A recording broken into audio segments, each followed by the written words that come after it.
Uno, Tatak RMN. Oras sa DYHP alas 5:07 sa kahaponon. Headlines. Uluhan sa ato mga balita, Eastern Samar gitayog sa magnitude nga 6.1 nga linog karong hapon. Ibantayan karon sa pag-asa ang duha ka mga low pressure area kon LPA nga naa sa gawas sa Philippine Area Responsibility kon PAR. Pagpatuman sa 4-day work week, gihunong na sa kagamhanan sa dakbayan sa Sugo. Samtang sa Kapitolyo, ang upat ka adlaw nga trabaho sa usa ka semana, gilibkas na usab mga empleyado balik na sa original nga work schedule sugod karong adlaw. Mga kato mga headlines.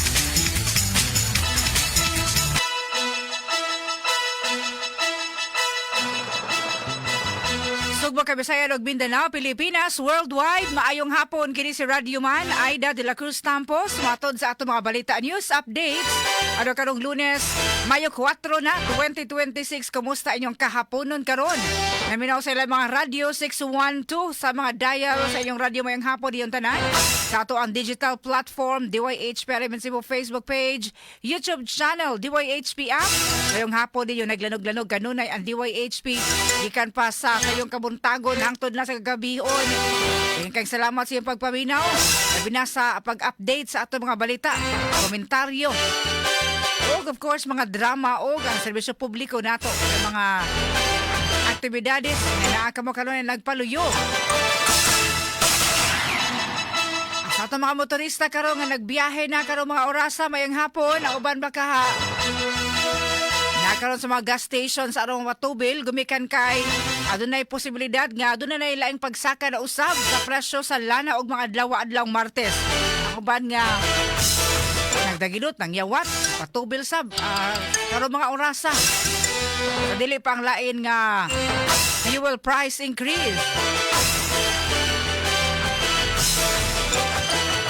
So karon sa detalye na sa ato mga balita mga kasama, ang Eastern Samar gitayog og magnitude 6.1 nga linog karong hapon diin nabatagan usab ang mga intensities nini sa lain-lain nga bahin sa Leyte igon man gari diri sa Cebu.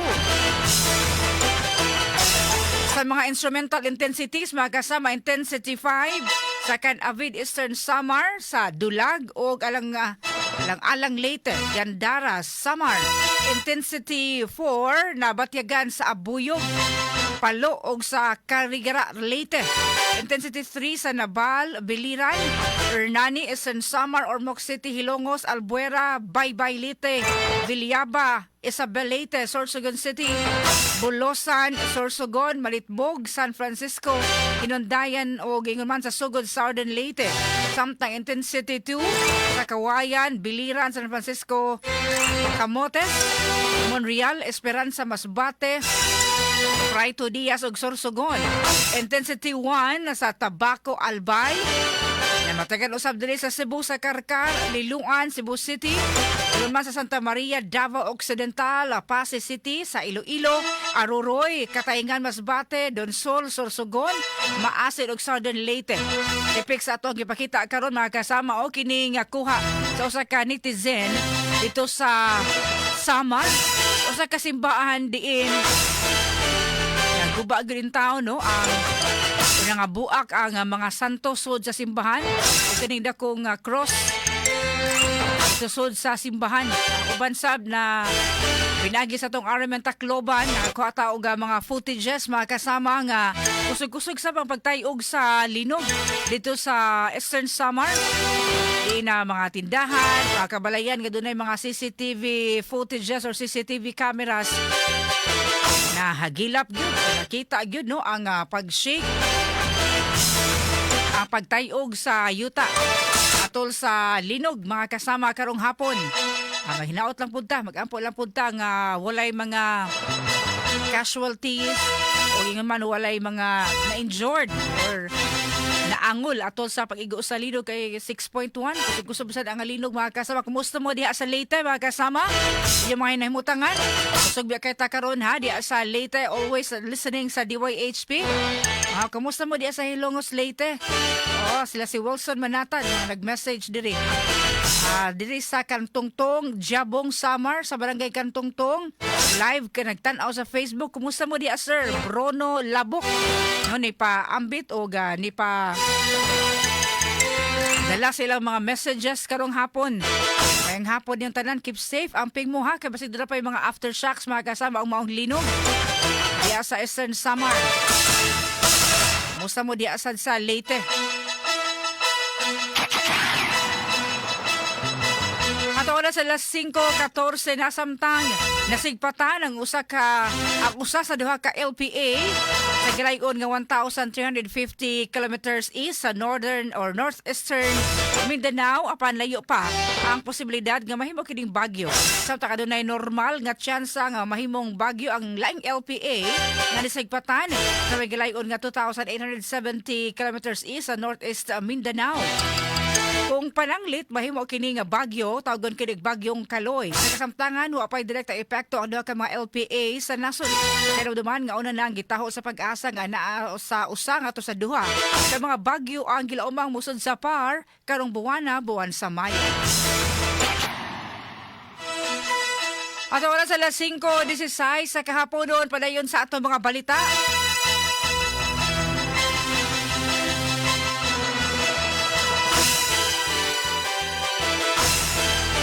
Yan nagpaminausab karon o nagtanaw sa to ang Facebook Live test sa Barilso Caballero test. Ayong hapon dito niha. Unya Nayawan Cebu City Analiza Flores maayong adlaw. Unya Randy Artiaga Santesas listening. Watching live pod sa Tubod San Fernando Cebu. Kumusta man mo diha sa Ormoc? Nag-message diri mga kasama. Kumusta sa mga kaliwat di sa Ormoc, Pamela Riponte Lapos. Tuod, kumusta mo di sa Ormoc City? Di sa Baybay City Leyte, Vilyaban Leyte. Ang hapon yung tanan. Si Bruno Labok, okay man diri sa Amon, kasamang Aida. Sa Katungtong, Jabong Samar. May na lang po, amping mo di kadunay. At oras alas 5:17 na, samtang. Pagpatuman sa 4-day work week, gihulong na sa kagamhanan sa Dakbayan sa Sugbo. Kasama mo sa Balita Radio Man, Eli Bulunos. DYHP RMN Report. Gihunong na sa kagamhanan sa Sugbo ang pagpatuman sa 4-day work week. Kini nagpasabot nga mga kawani sa City Hall ibalik na sa normal nga trabaho nining semana gikan sa Lunes hangtod sa Biyernes. Ibalaya ginaw ni Mayor Nestor Archival nga nikunhod ang konsumos kuryente sa 4-day work week. Panwa matino sa City Treasurer's Office kung nisakaba o nikunhod ang koleksyon ini sa buhis pagpatuman sa nasutang work scheme. Agawas nini, ibalaya ni Archival nga napatayin usab ang ubang buhatan sa nandang schedule sa trabaho kaliwa sa gibatuman nga compressed work week. Naaman tayo City Office nga wa gyud mo kunong because these are very important aspect na pagdawat sa revenue. And there are some areas like atong 24/7 sa IT Park nga all the time nagserbisyo. Si Mayor Nestor Archival kanuman nga kagamhanan sa Kawayan isagop sa 4-day work week na tumiging buwan agyog tubag sa uhag ni Presidente Bongbong Marcos nga nipatuman ini sa mga buhatan sa nasudnong kagamhanan. Kasama mo sa Cebu City Hall kini ang inyong radyo man Eli Bolonos DYHP Tatak RMN. Radyo mo nationwide. At oras alas 5:18 na sa kahapon samtang sa Kapitolyo. Ang upat kaadlaw nga trabaho sa usa ka semana gilibkas na usab-usa mga empleyado balik na sa original nga work schedule. Sugod karong adlaw kasama mo sa Balita Radio Man RV Veloso. DYHP Tatak RMN Report. Gilibkas na sa kagamhanan sa lalawigan sa Sugbo ang mando niini pagpatuman sa 4-day work week aron nga makadaginot pinasubay sa direktiba sa kauluhan. Gipebaw sa Kapitolyo nga gilibkas na Executive Order No. 16 Series of 2026 nga nagmando sa pagpatuman sa maong arrangement aron nga makadaginot sa enerhiya tungod sa pagsaka sa presyo sa lana. Apan gipasabot sa kagamhanan nga subay sa improvement sa supply sa lana sa nasod, balik na usab sa regular nga 5-day work week ang mga empleyado. Kiniaging pagsubay usab sa 40-hour work schedule nga gimando sa Civil Service Commission pagsiguro nga magpadayon usab ang serbisyo sa matag opisina. Taliwa sa paglibkas sa maong lagda gimando gihapon ni Cebu Governor Pamela Baricuatro ang pagpamenos sa mga gastuhanan o pagdaginot sa enerhiya sa tanang mga opisina ubos sa pagduma sa Kapitolyo. Kay namduman nga sa Marso gipatuman ang maong pamaagi aron nga makaabag usab sa nasinating pagsaka sa presyo sa lana tungod sa krisis sa Middle East. Kasama mo sa lalawigan sa Subo, Radyoman RV Velocity WHP, Tatak, RMN. Kadto nga balita hatod kanato sa Vita D Plus Coffee Mix. Sugdi ang imong kahaponon nga positibo ang pananaw pinaagi sa pag-inom og kape ang Vita D Plus Coffee Mix. Kini ang pinakaunang kape nga adunay vitamin D3. Kada sachet sa Vita D Plus Coffee Mix aduna kini 200 IU nga vitamin D3 plus reishi mushroom extract nga adunay mga powerful anti-tumor ug anti-cancer properties nga polysaccharides ug triterpenes. Ang Vita D Plus Coffee Mix gidugangan usab og mangosteen fruit batok sa oxidative stress ug mga free radicals. Sugdi ang imong kahaponon pinaagi sa pag-inom sa Vitamin D Plus Coffee Mix aron nga makalahutay tibuok adlaw. Mapalit kini sa Purchaser Pharmacy, July Pharmacy, Queen's Pharmacy, CHG General Merchandise and Pharmacy, Universe Pharmacy, Bing Pharmacy ug Life Extension Pharmacy. Aron makalahutay, mag Vita D Plus Coffee Mix.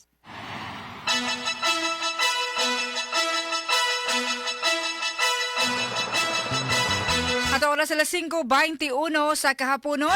Nagpaminausab si Ma'am Elmi Monterde Sarangani maayong hapon listening and watching usab sa DYHP. Dikan salamat maayong hapon. Shout out diri sa Sirao, sa Langob, Mercy Semblante. Maayong hapon niyang tanan din ha. Niya si Renz Cashifo Zumufo watching from Guadalupe. Niya Neil Zerna maayong hapon diri sa Kabangkalan Occidental. Oy, kumusta mo diha? Si Eddie Berdida, shout out ko diri ila Berta Rose, sila Demi og Isyot. Watching and listening from Danao City, Grace Armodia Aison. Nga Alan pa kaniya, mayong hapon ninyong tanan. Salamat sa pagpaminaw. 2 p.m. watching from Toledo City, Cebu, Juditha Digit. Pagpaminaw ninyo din ha. At oras sila 5:22 sa kahaponon. Mami, nakahinumdom ba mo atong last nga gipanahon si baby katong dili nimo siya mapahilom nga bisan unsaon nimo og kugos, karga og duyan, dili gyud mahuman ang iyang paghilak, sobra ang imong kabalaka, di ba? Sus nagmatag gyud ang tibuok pamilya. Ang tawag sa atong gibati, mami, panuhot stress, dili ni imbento, tinuod kini nga masinati, sumaas sa mga pagtuon. Maayo na lang dunay Simeticon Rest Time Drops. Rest Time ang most prescribed prescribed nga brand alang sa panuhot ni baby base sa January 2025 to December 2025 IQVIA Philippines prescription data on antacids and antiflatulence among pediatricians.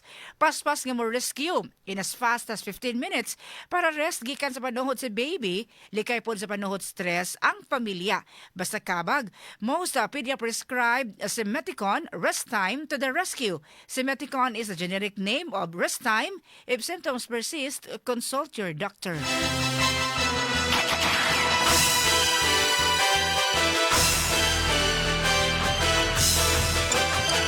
Samtang sa dugang pang balita at tindahan sa Barangay Sangi sa syudad sa Toledo, gingong namalig ang pinayuhot nga sigarilyo, gironda sa kapulisan sa probinsya sa Sugbo, maabot sa 164,000 nga balor sa illegal nga mga sigarilyo ang nangasakmit. Kasama mo sa Balita Radio Man, Arnold Bustamante. DYHP Tatak RMN Report. Moabot ngadto sa 164,000 ka pesos nga balor sa mga pinahihot nga sigarilyo. Gagibarigya sa usa ka tindahan nga namutang sa National Highway sa Barangay Sangi sa sulod sa Toledo ang gipangsakmit sa kapulisan sa probinsya sa Sugbo. Alas 3:30 sa hapon neto nga Biyernes, ang Provincial Intelligence Unit sa Cebu Police Provincial Office sa Makigalayon sa Toledo City Police Station malampuson nga bisakmit sa mga illegal nga sigarilyo nga gibaligya sa Z&J Store sa barato nga presyo. Nasakmit sa kapulisan ang 12 karim sa Oris brand nga gibarabara nga magkantidad sa 24,000 pesos, 20 karim sa D&J brand nga mobalor sa 40,000 pesos, 8 karim sa Canon brand nga balor 16,000 pesos, 17 karim sa United brand nga magkantidad sa 34,000 pesos ug 25 karims sa Victor Aguila brand nga dunay kantidad nga 50,000 pesos. Sigo sa tag-iya sa Z&J Store nga ang mao nga mga sigarilyo gibaligya nila sa barato nga presyo gikan sa dealer nga taga-dakbayan sa Sugbo sakay sa usa ka puti nga delivery van. Naingan ganyo sila sa pag-angkat sa mga sigarilyo tungod sa kabarato niini. Itandi sa branded nga sigarilyo. Una na nga nakadawat og report ang Cebu Police Provincial Office kadto ni usa ka tindahan sa barangay Sangi sa siyudad sa Toledo nga namaligig illegal nga sigarilyo sa barato nga presyo. Tungod ani gihimo nila ang inspection ug validation ug sa dihaga gipangitaan og dokumento sama sa lisensya, buhis, labeling lakip na aga regulatory requirements wala ni makapakita din hinagi epekto ang pagsakmit sa mga illegal nga maligya. Si Police Colonel Abubakar Mangilin Jr. ang hepe sa kapulisan sa probinsya sa Sugbo midayeg sa mga personnel nga malampuson nga nakasakmit sa mga smuggled nga mga sigarilyo. Magpadayon pa ang ilang pagpaniid sa mga tindahan lakip na sa mga dealers nga may tinubdan sa mga pinahihot nga sigarilyo nga wala mo bayad sa buhis sa gobyerno aron nila kining ka kumpiskahon ug pasakan og kaso sa kalapasan sa Customs Modernization and Tariff Act or kalapasan sa Republic Act 10863 kun ang Tobacco Regulations Act. Kasama mo sa Cebu Police Provincial Office ang inyong radyoman Arbo sa Manteriboy HP, Tata Carmen. Radyo mo nationwide. At oras sa 5:25 sa kahaponon, kini nga portion dalit kanato sa DTX 500. Ikaw naghampin bag mga sakit karong panahona. Mag DTX 500 na matag adlaw. Dira kini siya ng tinikan sa paliya kay nagsuhid sa insulin function. Kung imong blood sugar mo bo, kontrolado ang imong BP. Kabayinom sa DTX 500 matag adlaw makataba, makapanindot si mong tulog, makapugong sa mga sakit-sakit sama sa hyperacidity, GERD, pati liver, skin wrinkles, alopecia o gaban pa. DTX 500 are best choice against diabetes-induced hypertension. Kami nausap karon taga Mahawak, Medellin, Cebu. Ang hapon yung tanan di alabihan nila ni CJ Urbano o ni Teroy Urbano. Diya sa Mahawak, Medellin. Kumusta man ang panuloy diha? Kusog kayo, lalog-lanog kayo ang DYHP. Halos tibuok sityo. Sa ilahang Teroy Urbano, nagpaminaw sa DYHP. Kusgan good ang bapol sa speaker. O nga to ni Joseph Urbano o Urbano family di sa Barangay Mahawak, Medellin, Cebu. Kayang hapon yung tanan di ako. Kumusta mo diha? Batyagi diha ang linog. Kumusta mo diha sa norte? Salamat sa iyong pagpaminaw. Na Jess Borja nagpaminaw sab karon sa mga idol listening and watching sa Moabog Pilar Camotes. O pag-shoutout lang ko sa Agsungot, Cebu City. Akong mga parents, Paulino Paling Borja, Prensi Borja. Sa Moabog Pilar Camotes, Cebu. Dagan kayong salamat. At oras sa 5:26 na naguba nga dekorasyon o nangguba sa dekorasyon sa pipila ka barangay sa Dakbayan sa Lapu-Lapu, gipapangita karon ni Kongresista Jonard Ahong Chan. Kasama mo sa Balita Radyoman Ken Galanea.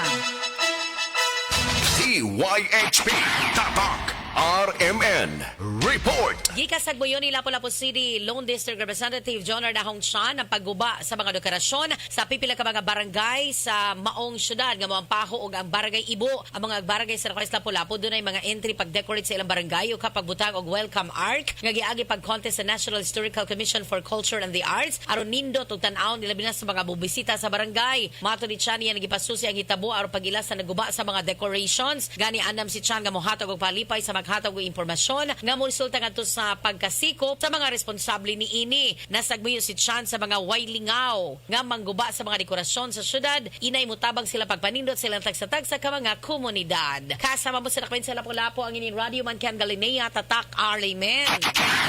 Radyo mo nationwide.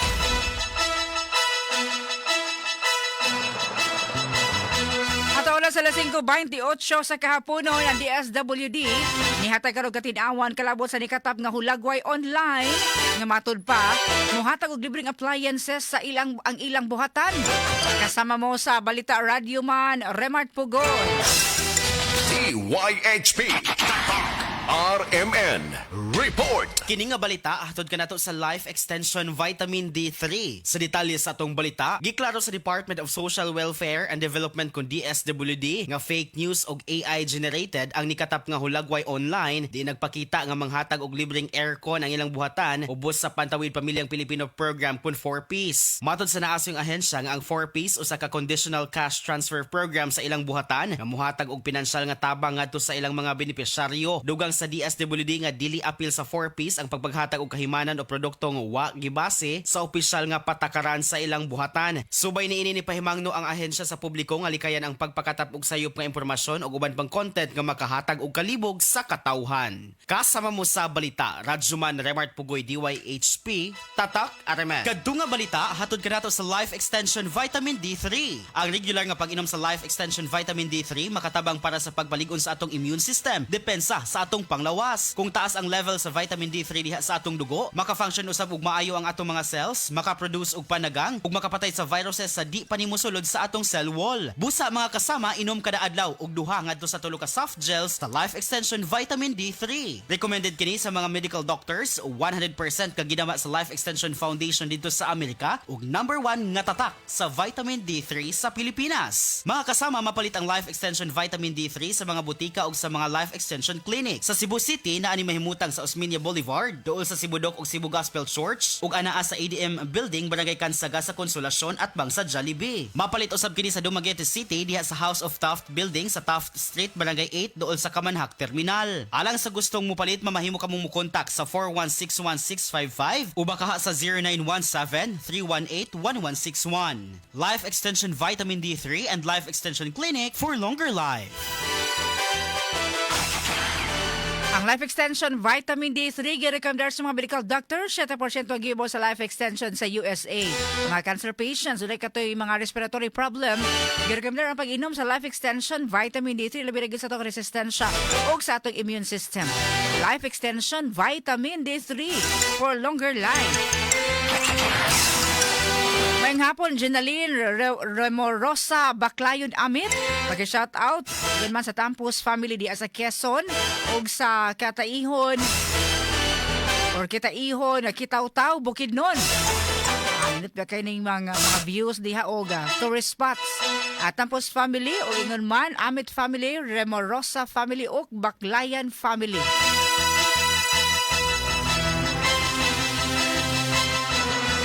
At oras sa 5:31 na. Mga kasama, isip o sa ka-anchor sa istasyon, tingog ang puhunan.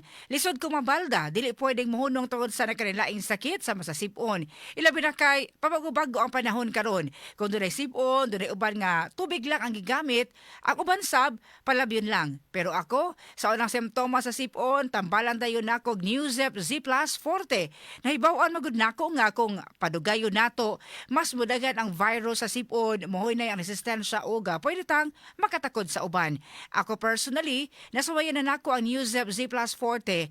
Mag-Newzep Z Plus Forte na with zinc versus previous formulation, gipaligon ang immunity para tabang mas bilis galing sa sipon symptoms in 2 to 3 days with proper diet and exercise. Para sa paspas nga pag-ayo, himo ang pag-inom every 6 hours.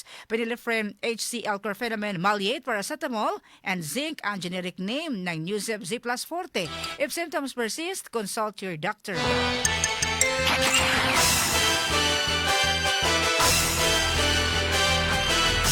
Unya mayang hapon nila ni Elena Montermosa, mayang hapon kasamang Aida, binasab mayang hapon ni kasamang Raymar. Ralph Kevin Duhay Lungsod Bation, shout out diri sa General Santos City. O si Flavian Nakwa Diaz mayang hapon sa tatang staff sa DYHP, and God bless. Pwedeng kami na di mayang hapon, galantaw ko nimo diri sa Gisok Tubural na Sur sa Danau City. Salamat kaayo. Vicky Heraldes Laurente mayang hapon kasamang Aida from Kabulihan, Danau City. Lanog-lanog sa diya sa Danau ha. Ronaldo Rituta kasamang Aida lanog-lanog sab diri sa Lutaw-Lutaw Rituta family mayang hapon. You're watching from Camotes Island, Rizal, Poro, Cebu. Yes, Camotes tanang listeners live sab sa FB nagapaminaw karon. Romnek de la Serna og happy birthday ni Kuya Jason Gubalane taga Barrio diri sa Rizal. Carmelita Fuentes, good afternoon from Cebu ni. Samantha Stacy Dalan Hill. Ngayong hapon.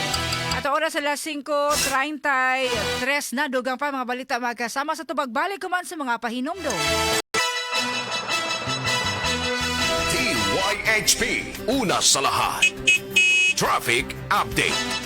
Ato karon nga baybayon ang kadalanan diri sa dakbayan sa Sugbo. Unsay sitwasyon ng adlong Lunes? Sa report ni Radioman Joseph Osquijano kasama JQ.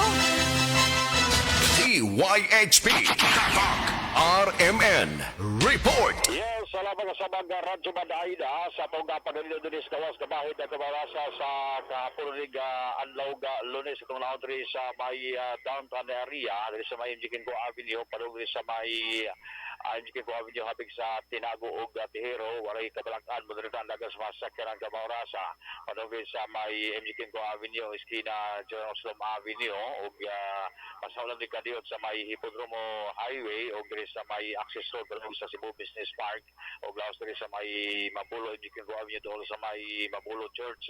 Samtang ang mga daan dapit sa may Basilica walay kabalakan o sa may Colon area ag Gosalim Pilay sa Legazpi Mabini ug uban pa madaan walay kudaw matutan dagan sa kanan kapag sa kahaponon samtang diri sa may uptown area gikan sa may Pintios Minya padung sa Osmeña Boulevard matutan dagan sa kanan gibutri sa may Iscario muhin na lang dahil sa mas dapit sa may skina intersection nga ba sa Ramos Extension o sa may Juana Osmeña parang sa may Gordo Esquina o sa may Iscario Extension samtang ang General Maximum Avenue moderate to heavy traffic ang morasa parang sa may General Maximum Avenue habig sa may Carita o sa may Jesus Peña ang B. Rodriguez is moving ang masakanan para sa morasa parang sa may Virama Avenue samtang ang Village na piklasan ni Scott Sulaga sa masakanan talong sa may Esquina Panawa laos rin sa may Duterte Street sa may sa Labangon Extension samtang ang diri sa may norte nga bahin sa Dactal Subo ang Governor Cuenco ang Talamban Banilan Road padung sa may Foodland moderate to heavy traffic karmarasa padung sa may Talamban proper diri sa may Kalubihan Talamban ang governor ang Pop Jan Polisikan na sa ni Scott Sulaga sa masakanan padung sa may IT Park sa may Apas apan budeta na sa maskan padung sa may GY o Kinigurdo Avenue gikan sa may GY padung sa may Agurdo Avenue doon sa may Cebu City Police Office ang South Kabahin ang Inbacalso Ragud ang Carmorasa pahihot ang daga sa maskan padung sa may Inbacalso sa Pardo Highway Bulacau Cebu City Bulacau Talisay ang isa to wala ko daw both side wala kabalakan na naga sa masakyan ng Carmorasa sa kahaponon wala pala kasi ito sa kawas kadalan kabor sa daw galonas ikatulad sa kawas lang sa traffic update o yung Radyoman Joseph Oscano DYHP Tatak RMN Radyo mo nationwide. Dengan salamat Radio Man Joseph Fosquihano at oras alas 5:43 na sa kahaponon.